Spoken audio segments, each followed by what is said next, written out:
আজকে তোমাদের সঙ্গে শেয়ার করব চালের আটা ছাড়া কিভাবে তালের নরম তুলতুলে ফুলুরি বানিয়ে নেওয়া যায়। তার জন্য প্রথমেই যেটা লাগবে সেটা হলো তালের পাল্প। এখানে আমি 1 বাটি পরিমাণ তালের পাল্প নিয়েছি।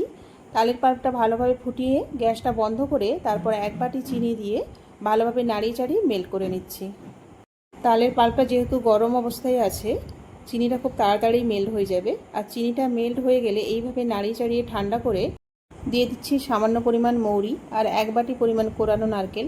এই মৌরিটা দেওয়ার কারণে ফ্লেভারটা যেমন সুন্দর আসবে, এই কোরানো নারকেল দেওয়ার কারণে টেস্টটা অনেক ভালো হবে।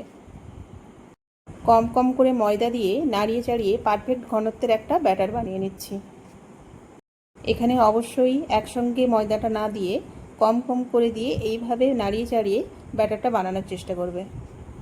এখানে 1 বাটি পরিমাণ তালের পাল্প নিয়েছিলাম, 1.5 বাটি পরিমাণ ময়দা লেগেছে। একই ডাইরেকশানে 7 থেকে 8 মিনিট এইভাবে অনবরত নাড়িয়ে চাড়িয়ে নিতে হবে। যখন ব্যাটারটা অনেক হালকা হয়ে আসছে, ওই সময় দিয়ে দিচ্ছি টেস্ট অনুযায়ী লবণ আর সামান্য পরিমাণে বেকিং সোডা। আরও 2 থেকে 4 মিনিট এইভাবে নাড়িয়ে চাড়িয়ে নিচ্ছি। এদিকে গ্যাসের মধ্যে একটা কড়া বসিয়ে পরিমাণ মতো তেল দিয়ে তেলটা বেশ গরম হয়ে গেলে গ্যাসের হিটটা মিডিয়াম রেখে হাতে সামান্য জল দিয়ে ছোট ছোট করে এইভাবে তেলের মধ্যে দিয়ে দিচ্ছি। যতটা পরিমাণ তেলের মধ্যে ব্যাটারটা দিচ্ছি তার থেকে ডবল হয়ে যাবে, সেই পরিমাণ দিয়ে নেবে, মানে ফুলুরিগুলো বেশ ফুলকো ফুলকো হবে।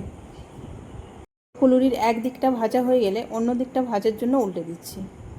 উল্টে পাল্টে এইভাবে ভেজে নিয়ে পারফেক্ট একটা কালার যখন চলে আসবে ওই সময় তুলে নিচ্ছি। দেখে নিশ্চয়ই বুঝতে পারছো ফুলুরিগুলো ফুলে কতটা ডবল হয়ে গিয়েছে আর কালারটা কত পারফেক্ট হয়েছে। ফুলুরিগুলো ভাজতে মাত্র 1 থেকে 1.5 মিনিট সময় লাগবে। এই ফুলুরিগুলো দেখতে যেমন সুন্দর হয়েছে, খেতে তো অতটাই ভালো আর অনেক নরম তুলতুলে হয়। এই রেসিপি যদি ফলো করো চালের আটার আর প্রয়োজন হবে না, পারফেক্ট একটা ফুলুরি বাড়িতে এইভাবে বানিয়ে নিতে পারবে। এই রকম যদি ভালো ভালো রেসিপি দেখতে চাও, ফেসবুক থেকে যদি দেখে থাকো পেজটাকে ফলো করার, আর ইউটিউব থেকে যদি দেখে থাকো সাবস্ক্রাইব করে রাখার অনুরোধ রইল।